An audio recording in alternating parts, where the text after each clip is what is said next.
West Coast Cookbook and Speakeasy with Chef Justice Putnam. Netrootsradio.com.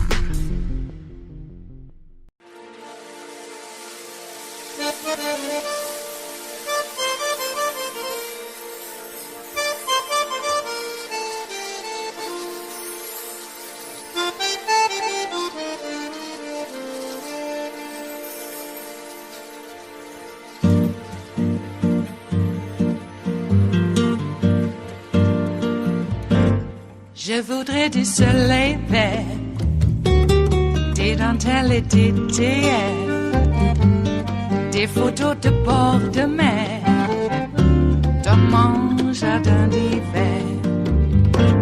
Je voudrais de la lumière, comme en Nouvelle-Angleterre. Je veux changer d'atmosphère, dans mon jardin d'hiver. Ma fleur sous la pluie de novembre, tes mains qui courent, je n'en peux plus de t'attendre. Les années passent, il est loin, là je tombe. Nul ne peut nous entendre. Je voudrais du Fred Astaire, revoir un latte. The other big national security story we're following tonight is an absolutely shocking arrest and indictment of a senior FBI counterintelligence official. I mean, this story is legitimately shocking. Do you remember the name Oleg Deripaska? From the Mueller investigation, from all the mishigas around Paul Manafort, the now convicted felon who served as campaign chairman for the Trump campaign in 2016. The name Oleg Deripaska is, it's a Russian name. It can just sometimes, if you're not as familiar with a lot of different Russian names, it can be hard to remember these things. I feel like he is one of the more memorable ones, if only because we heard his name so many times amid the whole Russia scandal. When we learned in the lead up to the 2016 election that Russia was messing with our election to try to help Trump get elected. I mean, one of the single most bananas revelations of that whole time period. It was more bananas than that photo of Trump's national security advisor sitting at a table with Putin in Russia at an event for which a Russian propaganda agency paid him thousands of dollars to be there. It was more bananas than the revelation that even though Trump said he had no business dealings in Russia, on the night of the third Republican presidential candidates debate, Trump secretly signed a letter of intent to build the biggest real estate project of his life in Moscow. The revelation about Oleg Deripaska was more bananas than all of that. For me, in terms of like revelatory moments in the middle of that scandal, this still sticks out to me as the one that was the most astonishing thing to learn in the moment that I learned it. It was March 2017. An Associated Press report, so this is a public report after we had already learned in 2016 that Russia had intervened in our election in every way they could to try to get Trump into the White House. In March 2017, this AP report crossed the wires saying that Trump's campaign chairman, Paul Manafort, had been paid on a multi-million-dollar annual multi-year contract to promote the interests of the Putin government in the United States and around the world. I mean, the guy running the Trump campaign while Russia's trying to get him elected, that guy is on a multi-million-dollar annual contract to promote Putin's interest? How is this? Yeah, the man reportedly paying Manafort to promote the Kremlin's interests in the United States was an oligarch close to Vladimir Putin named Oleg Deripaska. Oleg Deripaska and Paul Manafort were in business together in various ways for years and years and years.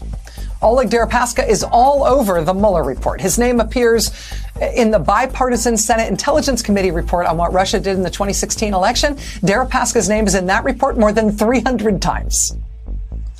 Oleg Deripaska ended up getting sanctioned by the U.S. government for his key role in Russia's efforts to mess with the 2016 U.S. election. That's Oleg Deripaska. And now look at tonight's headline in the New York Times. former top FBI official in New York charged with aiding oligarch.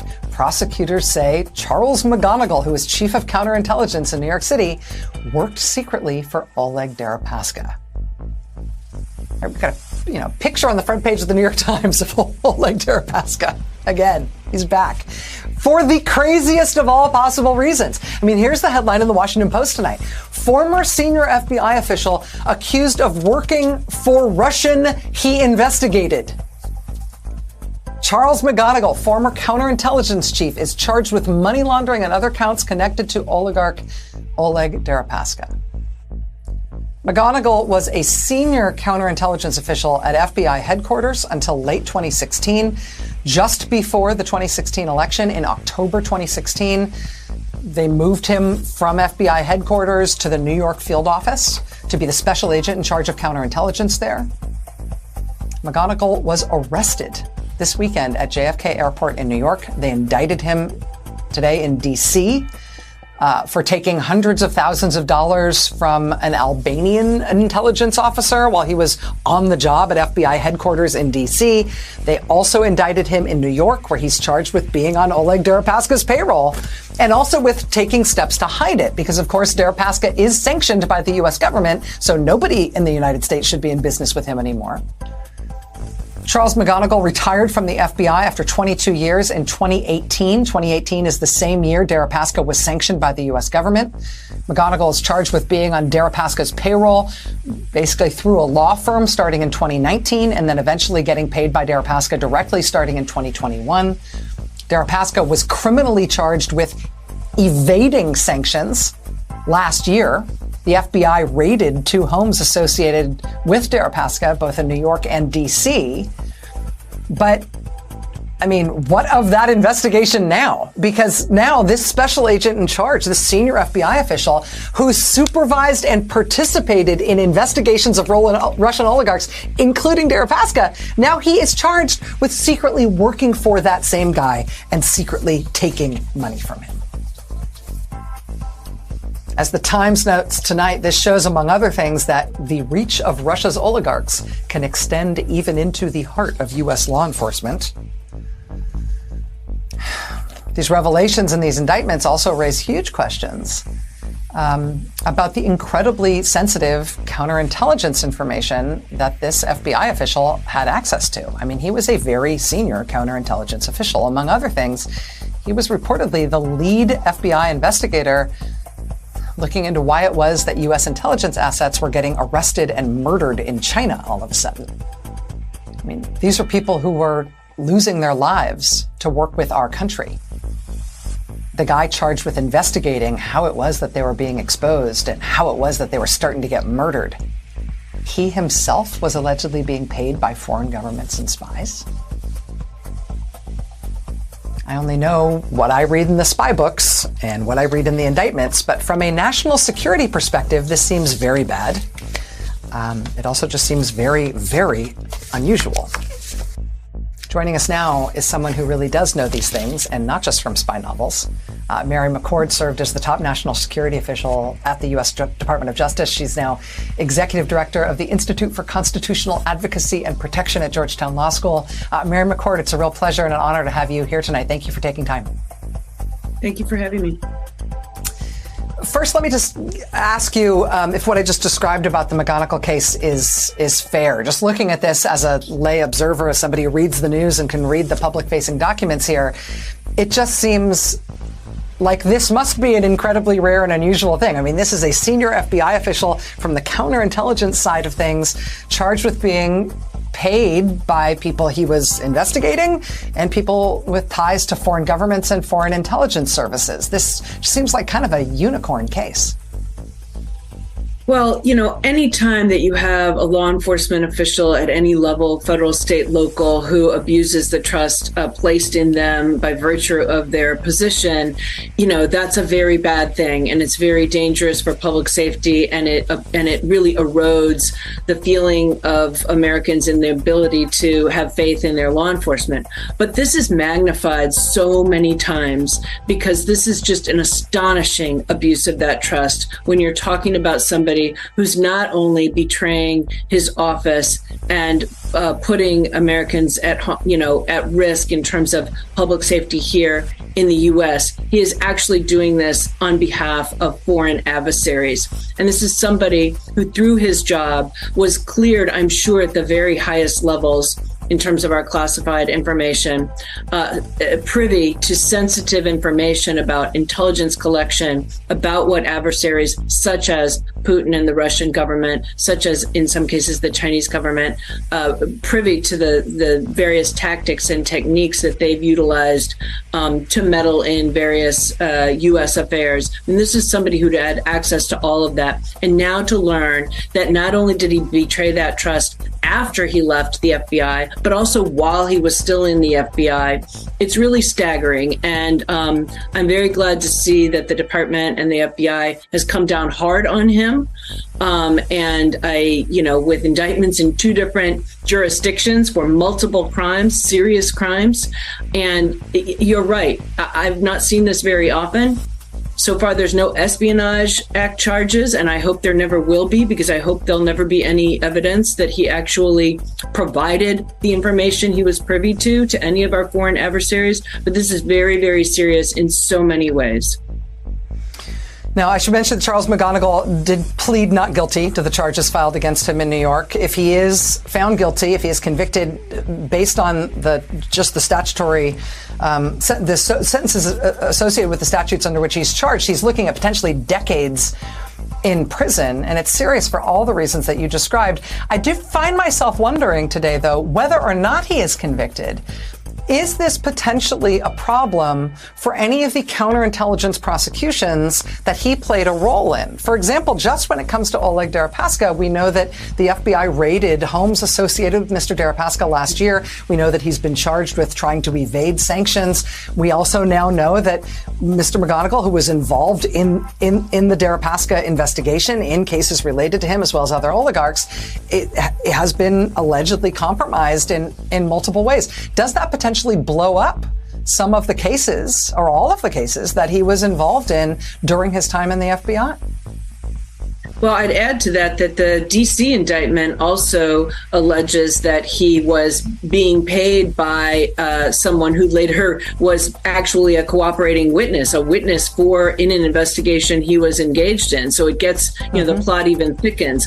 But you're right. The Department of Justice will be now doing an analysis of cases that Mr. McGonigal had a hand in, either as a supervisor or as an investigator, and we'll be looking carefully to see if there is any compromise or any Brady information. That would be information that the government is obligated to provide to defendants who've been charged with crimes where he may have, had a hand. They'll be looking to see if there's anything they need to disclose, whether they need to dismiss cases, and of course, whether even in past cases there's anything they might need to disclose. Now, I will say this: in counterintelligence, unlike so many other areas of the FBI's work, much of that work does not actually result in criminal cases. The counterintelligence agents that I worked with, they would have been the first people to say to you, we don't really want any of our cases to end in charges. We want to keep acquiring the intelligence that we need to try to keep the U.S. safe from national security threats from our adversaries. And so it's not the area where you see many, many, many charges. You don't even see nearly as many as you see with respect to counterterrorism and terrorism cases, and certainly nothing like what you see in other sort of run-of-the-mill criminal cases, even conspiracies, even white-collar conspiracies and drug conspiracies. Those are areas of the FBI that are much more focused on investigating a crime for a charging decision. Counterintelligence is about long-term investigations, understanding the tools and techniques of our adversaries so that we can better counter those threats. Which has this sort of, it's a good news, bad news thing in terms of potentially blowing up any cases that actually were charged and made it their way to court, but also has potentially long-term and international consequences in terms of, as you say, in terms of national security. It is Tuesday, the 24th of January of 2022, and you are in West Coast Cookbook and Speakeasy. I am your chef de cuisine, Justice Putnam. Gunner, the English Bulldog, is our snoozing sous chef, and our daily special is Tarrytown Chowder Tuesdays, a small scant dash. A mere pinch of hot smoked Hungarian paprika will make all the difference in the world. It always has, and it always will. How are you today? Well, we are in the throes again of more mass shootings, and it never stops. I would think that people would be concerned about how awash America is with guns. And there are actually a majority of Americans who believe so, let alone the world. But even here in America, a majority of the Americans believe that we are awash in guns, and maybe we should not be. And a small vocal minority who actually have the guns, they don't want to hear that.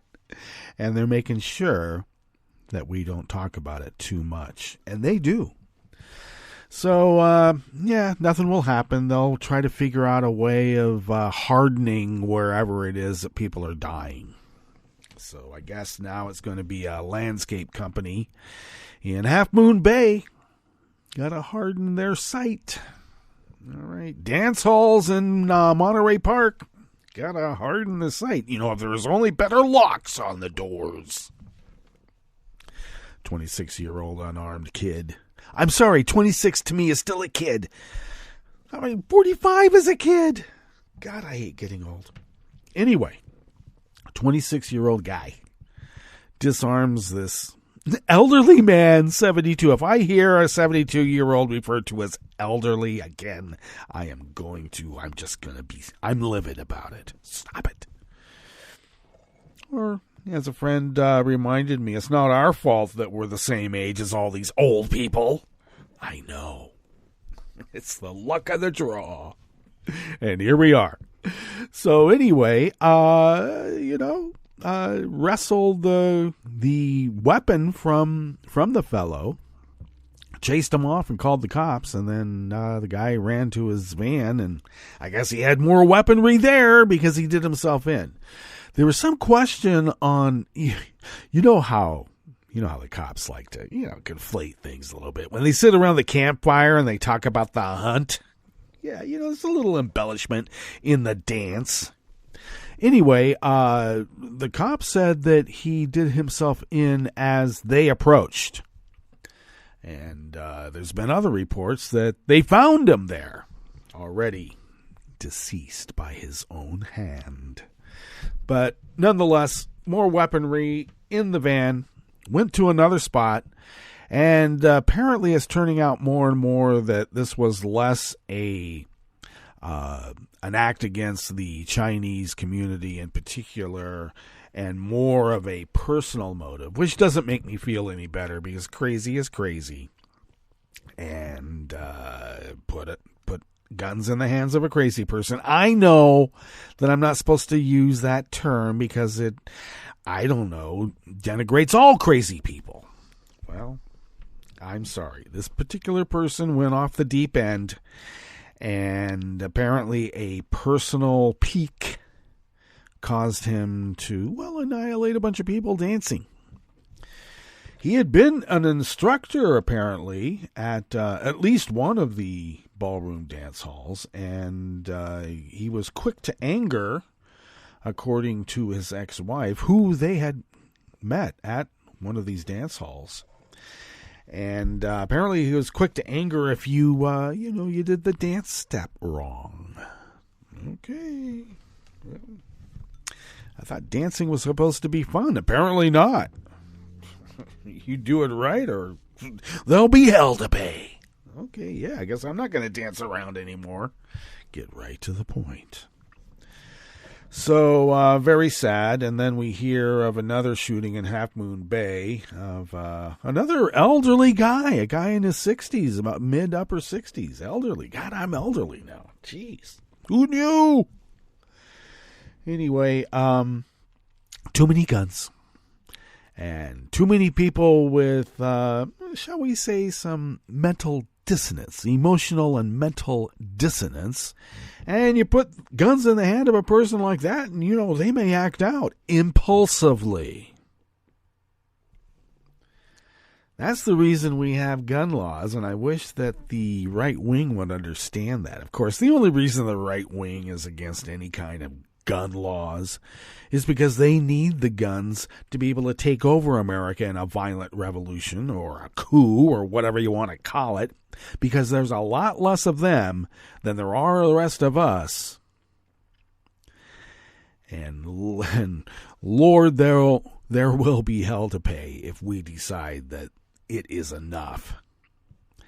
And, sometimes you got to play tit for tat. Is that how it works? Do not awaken the sleeping giant.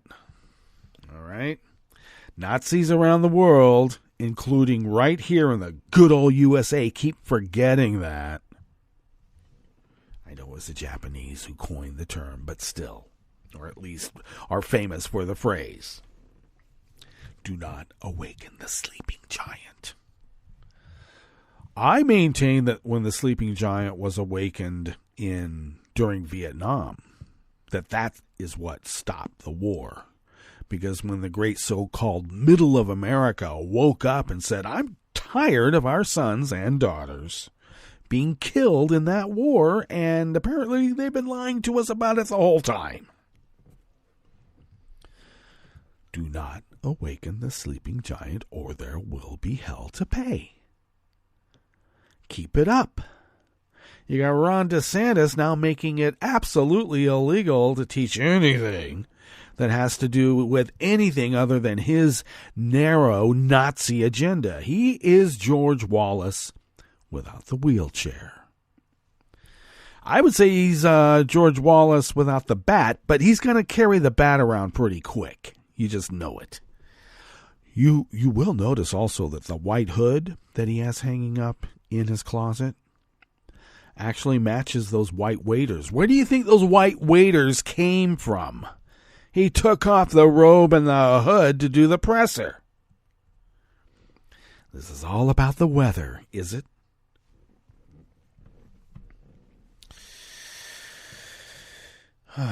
Ban books. You will be called a Nazi. Especially in the way that this fellow is doing it. It's already on record with former students of his in his brief foray into teaching right out of his Ivy League school. He came down into Florida, wherever it was he was teaching, and maintained that it was the Civil War was really the Northern War of aggression. And that it wasn't about slavery, it was just about property. Oh yeah, well apparently people were property, so it's about slavery. Yes, stupid racist schmuck. And as an aside, his little wife, Ethel, growing like a tree on his shoulder, and how dare she put on the garments of Jackie O. And I know she wasn't Jackie O at the time, but you know what I mean. Do not do Jackie Kennedy's couture, please. Well, she is probably more corrupt. Oops, knocking things over here. She's probably even more corrupt than Ron. Running this scam that she's got. Oh, yeah, donate to the Florida Health Initiative. Yeah. She's the one-person shop running the initiative, and the money goes right into her Gucci bag. And that's what's weird, is that Jackie, had Chanel. So, jeez. I'm not even gay, and I know this stuff. Anyway, Ron DeSantis thinks that he's going to be able to goose step state by state. And his, blitzkrieg across America to become the president of the United States. Give me a break. America hates Nazis. Americans hate Nazis. Do not awaken the sleeping giant, or there will be hell to pay. Do we actually have to make it a law? that books are not banned from a library? If you're so concerned about the school library, well, you know there are age sections, are there not? Please.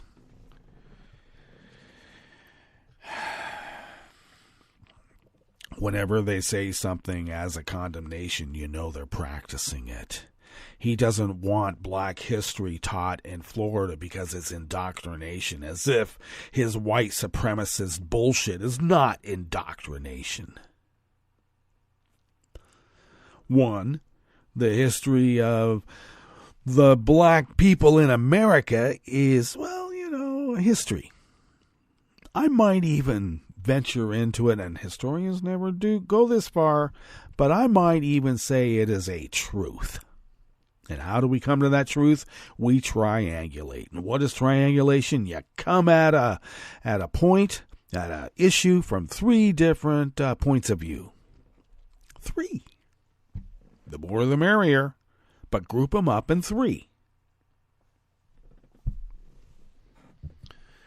And then you might be able to, quote, divine, end quote, the truth.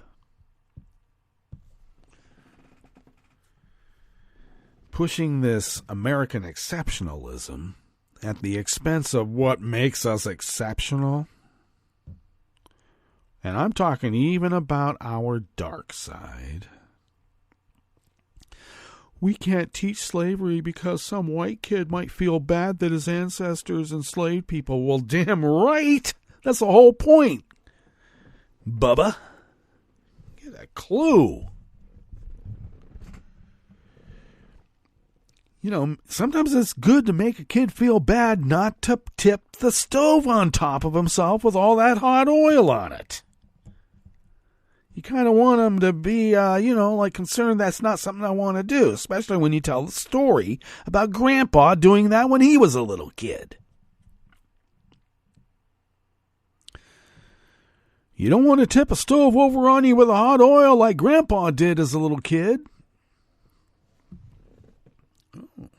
So that's what's wrong with him. Good to know.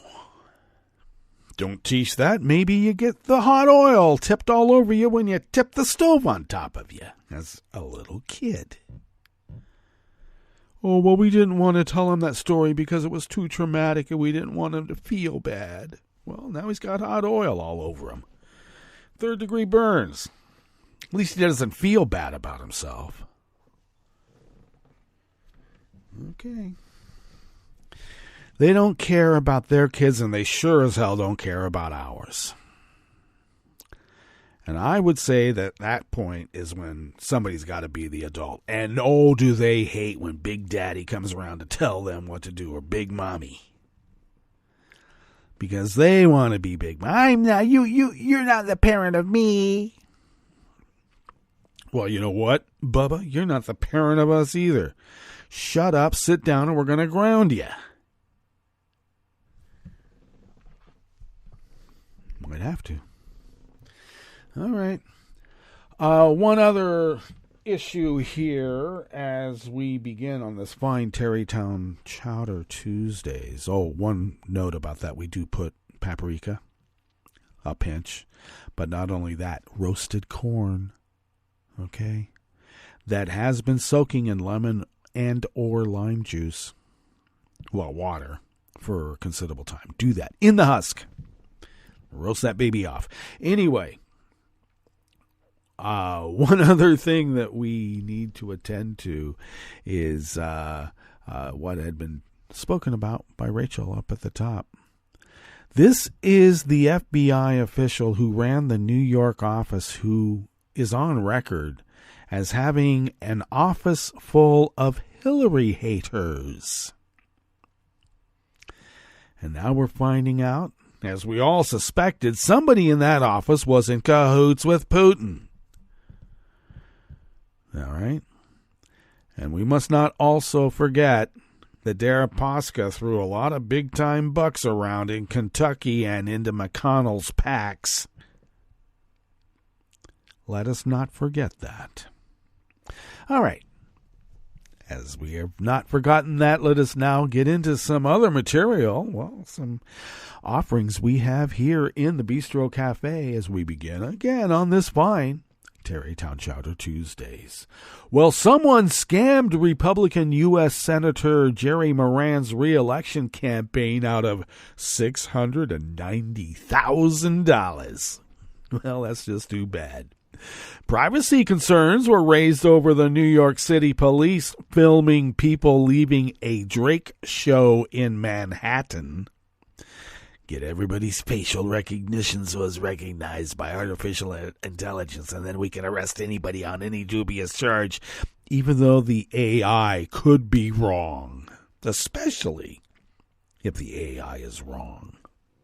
And Connecticut Governor Ned Lamont's gun proposals include an open carry ban. Oh, that's going to make the NRA very mad because, they know where the rubles are coming from. After the break, we move to the chef's table where Turkey's President Erdogan threw cold water on Sweden's membership bid in NATO. And most of Pakistan was left without power yesterday, Monday, as an energy-saving measure by the government backfired. All that and more on West Coast Cookbook and Speakeasy. Bon appetit.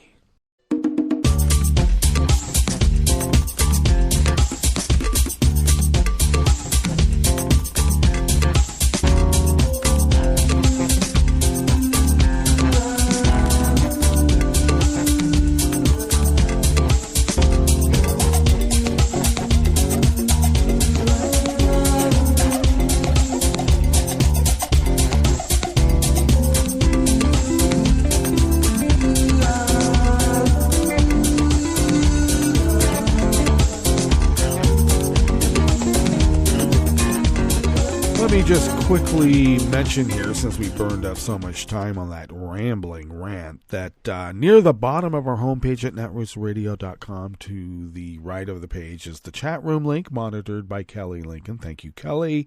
Across the page there is, to the left, is the link to our Patreon page. And please help us. We need to pay our bills, and you help very much. Thank you. You can follow Netroots Radio on Twitter and Mastodon at Netroots Radio, and Tom takes care of those, so check it out. You can follow me on Twitter at Justice Putnam. I post the show notes and links diary 10 minutes before showtime, and then that gets linked up on Twitter and other social media platforms, and of course, you can find the full articles that we reference by going to the show notes and links diary. Follow the show on Twitter at Cookbook West and pick up podcasts by way of Spreaker, Stitcher, TuneIn, iHeart, YouTube, iTunes, and wherever podcasts can be found. All right, this first offering here in the Bistro Cafe of West Coast Cookbook and Speakeasy is by John Hanna from the Associated Press. Someone scammed U.S. Senator Jerry Moran's election campaign out of $690,000 by getting the Kansas Republicans accounting firm to wire the money to fraudulent bank accounts. Moran's campaign treasurer, Timothy Galshock, notified the Federal Election Commission by electronic letter December 8th of fraudulent activity by a third-party cyber criminal. The letter said that after the campaign notified a local sheriff's office on November 16th, 8 days after the general election, the case was forwarded to the FBI and the Kansas Bureau of Investigation. The letter said the campaign received 2 fraudulent invoices that appeared to be from SRCP Media, Inc., a Washington area company hired to handle Moran's broadcast advertising. The letter said the campaign organization wired $345,000 on October 25th and another $345,000 on November 9th. As soon as the discrepancy was realized, it was reported to law enforcement. Moran. I don't know how do you pronounce this guy's name. He is a Moran, isn't he? Well, that was Moran's spokesman Tom Brandt said. He continued, "We are currently pursuing all avenues available to recover the money, and there is an ongoing investigation with the FBI." Okay, well, I give him the stupid accents because you got to be pretty stupid to give up $345,000, but who knows? The campaign's electronic letter said, or to the FEC, said that as of December 8th, the campaign had recovered $168,184. The letter was first reported by Raw Story last week. Now, the FBI, of course, as we know, does not confirm nor deny the existence of an investigation. Bridget Patton, its spokesperson in Kansas City, Missouri, said representatives of the Kansas Bureau of Investigation and SRCP Advertising did not immediately return telephone and email messages seeking comment. Moran won his third 6-year term in the Senate in November with 60% of the vote against Democratic Mark Holland, a former Kansas City, Kansas mayor. His re-election campaign raised more than $7.3 million and spent more than $5.1 through November 28th, according to a finance report it filed with the FEC, also on December 8th.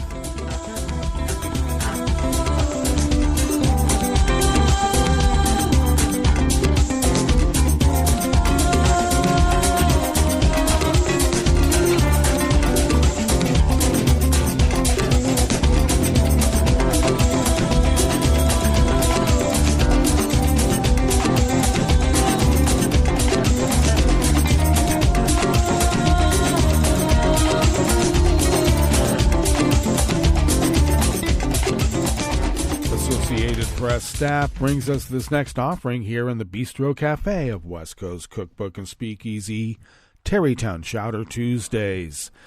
Some audience members leaving a concert by Drake at a Manhattan theater came outside to see a New York Police Department officer filming those filing out, raising concerns from privacy advocates over what would be done with the footage. The NYPD said the video would only be used for a social media post, but there were still calls for the material to be deleted.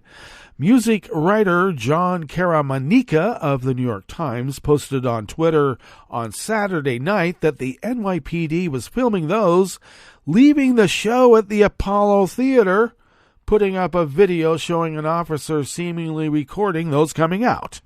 In a statement, the department said the officer was part of the social media team for the local precinct and was getting video for a social media post about local events. The video will not be utilized for any other reason, the department promised. But the Surveillance Technology Oversight Project, a New York City-based group that focuses on privacy and civil rights, called the videotaping highly concerning, and that attendees were being surveilled without their consent. It demanded the video be destroyed.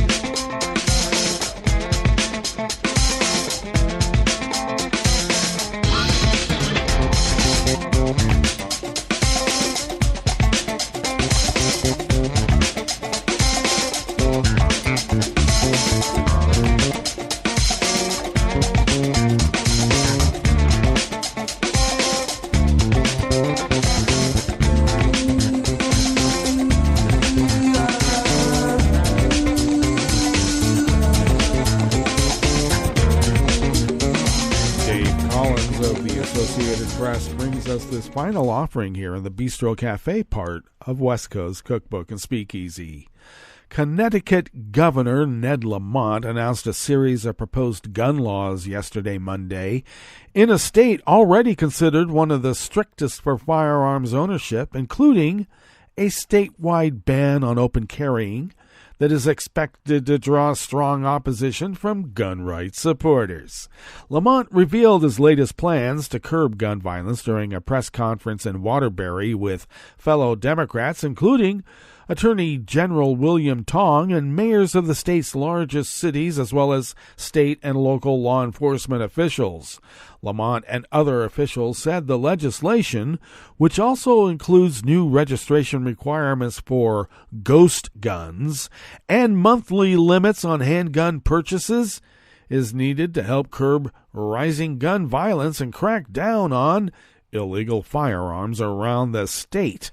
Hartford, for example, recorded 39 murders in 2022, the most in 2 decades. Lamont and others at the news conference also referred to Saturday night's shooting that killed 10 people at a Los Angeles area ballroom dance club in expressing the dismay and in talking about the need for more gun control. The governor's proposals include a ban on the currently legal open carrying of firearms, while still allowing concealed carrying, limited handgun purchases to 1 per month to discourage bulk purchases and illegal sales, and an additional $2.5 million on community anti-violence programs. Well, that sounds like the kind of woke that might wake us up. Let's hope so. Now let us get to our break, and when we get back from that break, we will go through weather from around the world, and we will finish up with the stories that we have curated for you today.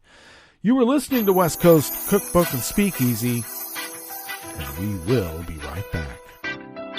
You are listening to netrootsradio.com. Please hang up and try again.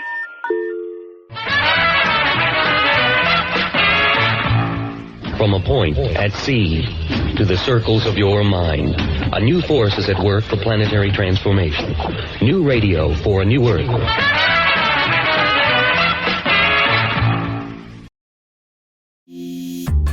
This program is presented by the Centers for Disease Control and Prevention. Arthritis is common among veterans. Traumatic and overuse injuries during active duty are risk factors for developing arthritis.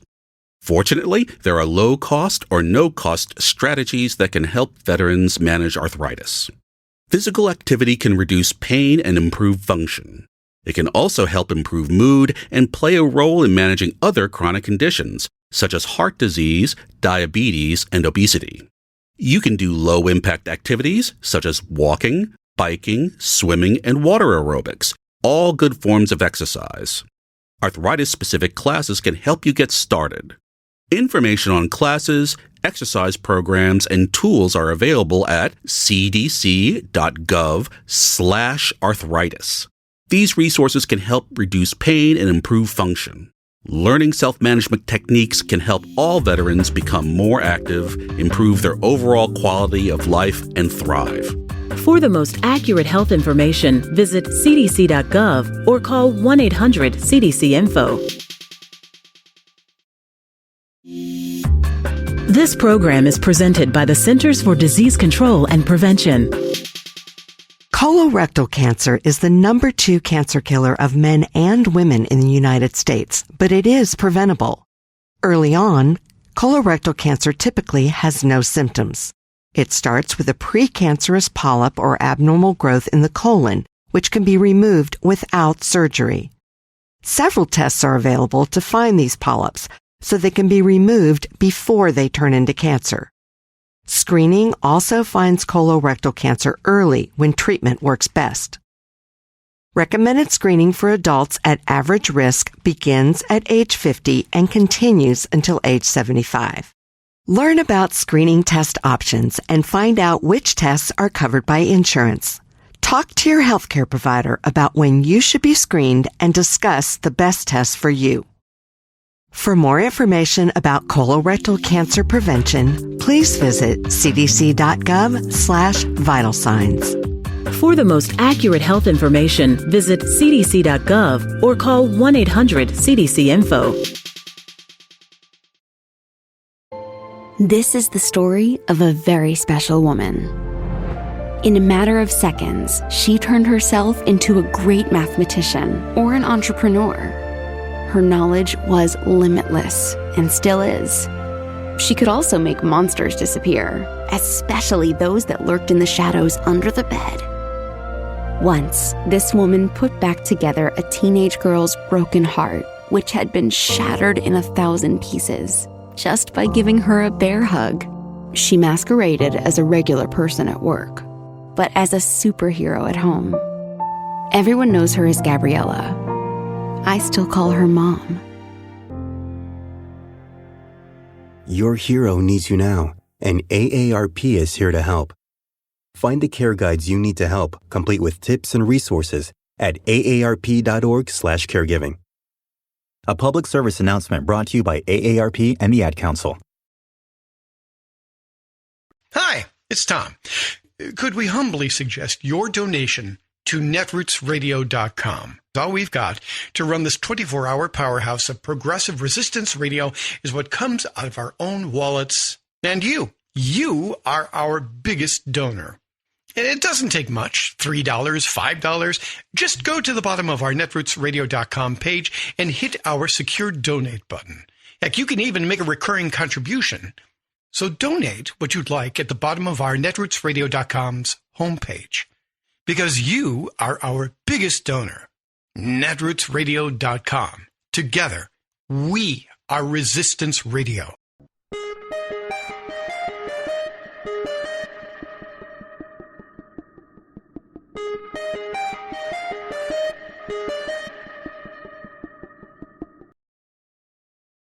Change the Pledge of Allegiance? I'm Bill Newman, and this is the Civil Liberties Minute. The original pledge, written by Socialist Minister Ralph Bellamy in 1892, was, "I pledge allegiance to my flag, and to the republic for which it stands, one nation, indivisible, with liberty and justice for all."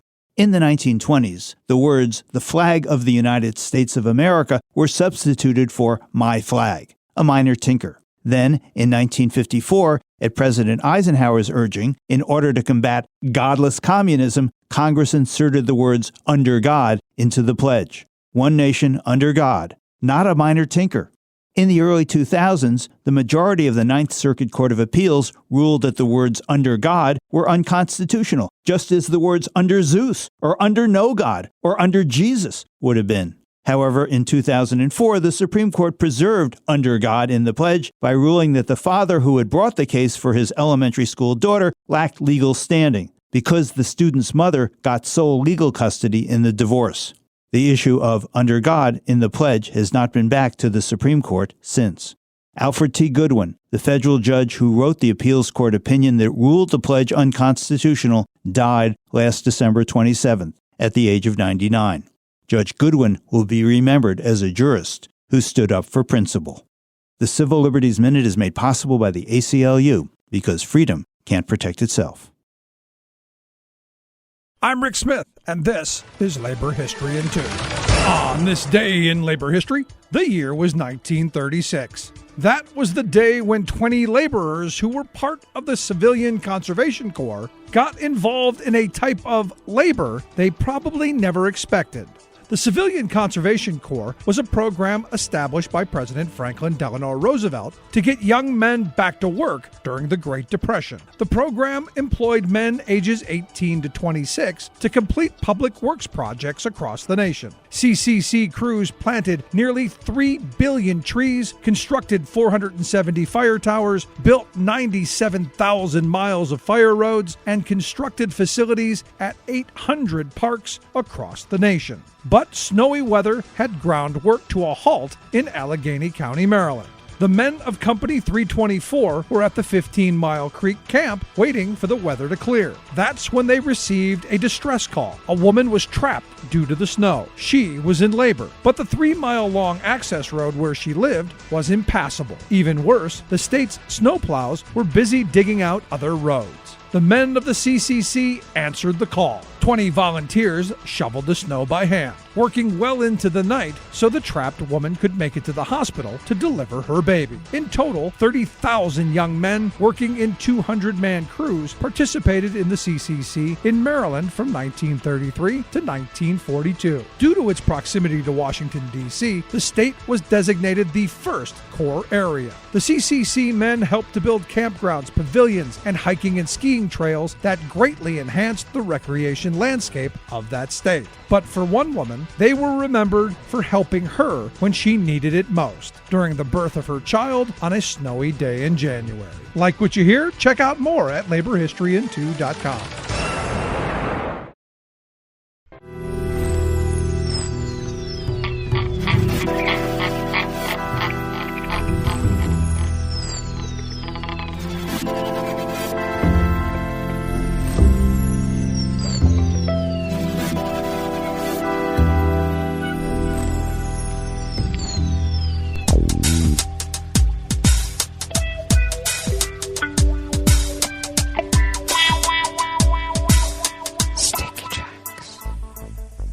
Thank you for accompanying us here to the chef's table at West Coast Cookbook and Speakeasy, Tarrytown, Chowder Tuesdays. We always begin, whether from around the world, along the banks of the Rogue River, in the Rogue River Valley of Southern Oregon on the west coast of the continental United States of America, where it is currently 27 degrees Fahrenheit, quite foggy conditions, and we are also under an active air stagnation advisory. And that means, everything will be close to the ground. So foggy at the moment. Some clouds this morning will give way to generally sunny skies in the afternoon. They say highs in the low 50s. Well, it was supposed to be that yesterday, and I don't think it ever did. Winds light and variable, and we'll have clear skies overnight with lows in the upper 20s to low 30s. Winds light and variable, and mainly sunny tomorrow, with highs in the low 50s, they say, and winds will be light and variable. Pollen is still rated as none in Rogue River itself, and the air quality index for the Rogue River Valley region is in the good range at 28 parts per million, and the daytime UV index is low at level 2.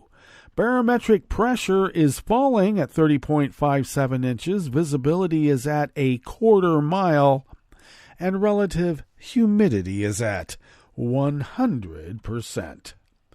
Weather from around the world is brought to you by a crowd of crowdsourced weather stations that a crowd crowdsources from around the world.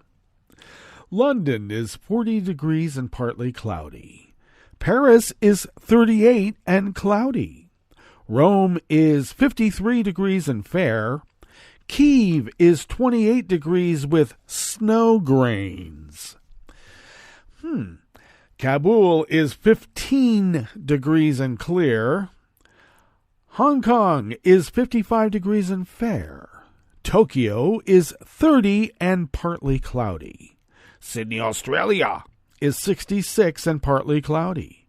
San Francisco, California is 51 degrees and sunny with a beach advisory, meaning large sneaker waves. Do not turn your back on the ocean. And New York, is 41 degrees Fahrenheit, sunny, and they are under an active gale watch.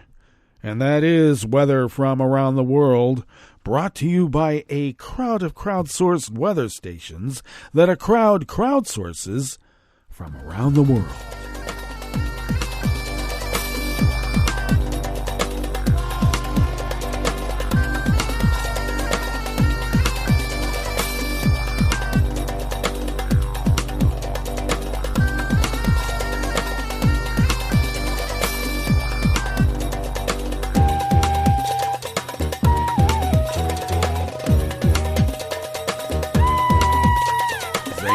Bilgensoy of the Associated Press brings us this first amuse-bouche here at the Chef's Table at West Coast Cookbook and Speakeasy's Tarrytown Chowder Tuesdays.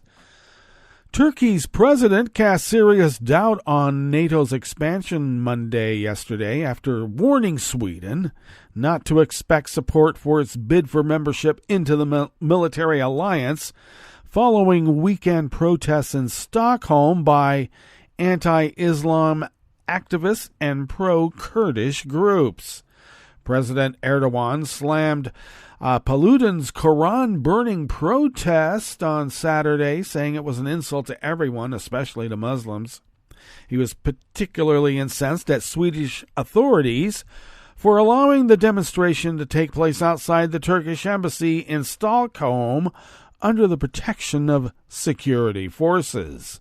The burning of Islam's holy book angered people across the political spectrum in Turkey, just as Sweden and Finland appeared on the cusp of NATO membership after dropping their long-standing policies of military non-alignment following Russia's war on Ukraine. Russian President Putin now stands to benefit as the potential enlargement of the world's most powerful military alliance appears to be stymied. Erdogan also criticized Sweden for allowing pro-Kurdish protesters, where demonstrators waved flags of various Kurdish groups, including the Kurdish Workers' Party, or PKK, which has waged a decades-long insurgency against Turkey. The PKK is considered a terrorist group in Turkey, the EU, and the United States, but its symbols are not banned in Sweden. A joint memorandum signed by Turkey, Sweden, and Finland in June averted a Turkish veto of their membership bid at NATO's Madrid summit, where they confirmed the PKK as a terror group and committed to prevent its activities. Continued protests are infuriating Ankara, who has said Sweden must address Turkey's security concerns and their demands for the Turkish parliament to ratify their NATO request. Swedish officials have stressed that freedom of expression is guaranteed by the Swedish Constitution and gives people extensive rights to express their views publicly, though incitement to violence or hate speech is not allowed. Demonstrators must apply to police for a permit for a public gathering. Police can deny such permits only on exceptional grounds, such as risks to public safety. Top Swedish officials have said freedom of expression is crucial to democracy, while criticizing Paludan's actions as disrespectful and ones they disagree with.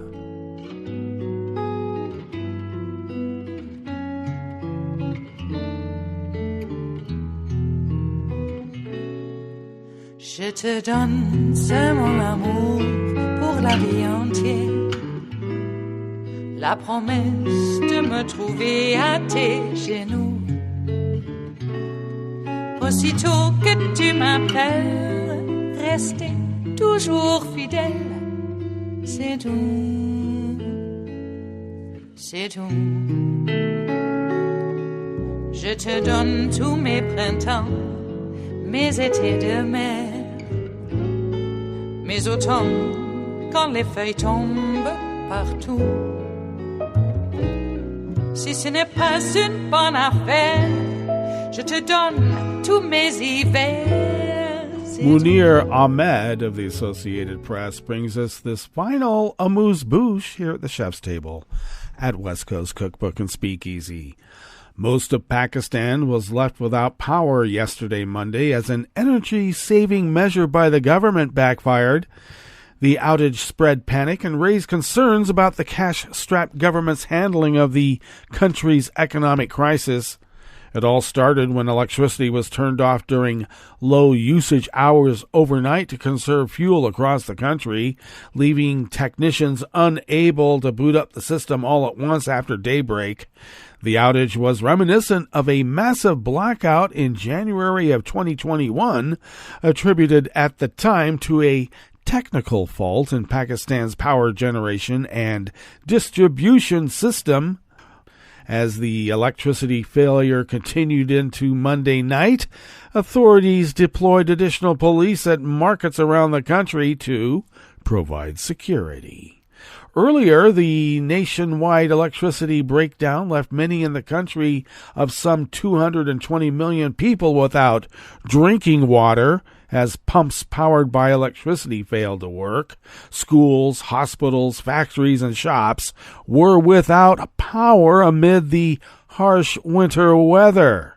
In many places, and key businesses and institutions, including hospitals, military and government facilities, backup generators kicked in. Before midnight, power was back in Karachi, the country's largest city and economic hub, and in many other major cities, including Rawalpindi, Quetta, Peshawar, and Lahore, the capital of eastern Punjab province. Well, that brings us to the end of our broadcast period for the day, but you do know Netroots Radio broadcasts on, and we will meet up here tomorrow for Smothered Benedict Wednesdays. So do stay tuned to Netroots Radio all day and all night for all the breaking news as it breaks, and we will meet up here tomorrow, right here, in West Coast Cookbook and Speakeasy. Bon appetit.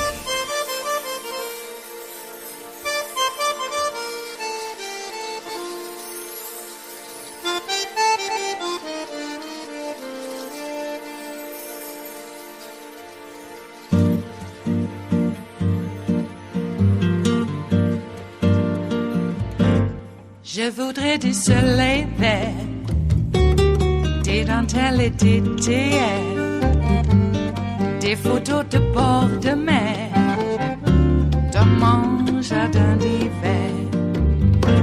Je voudrais de la lumière, comme en Nouvelle-Angleterre. Je veux changer d'atmosphère, dans mon jardin d'hiver. À fleurs, sous la pluie de novembre, tes mains qui courent, je n'en peux plus de t'attendre. Les années passent, qu'il est loin, là je tombe. Nul ne peut nous entendre. Je voudrais du Fred Astaire, revoir un latte Goël. Je voudrais toujours te plaire dans mon jardin d'hiver. Je veux déjeuner par terre, comme au long de golfe clair, t'embrasser les yeux ouverts dans mon jardin d'hiver.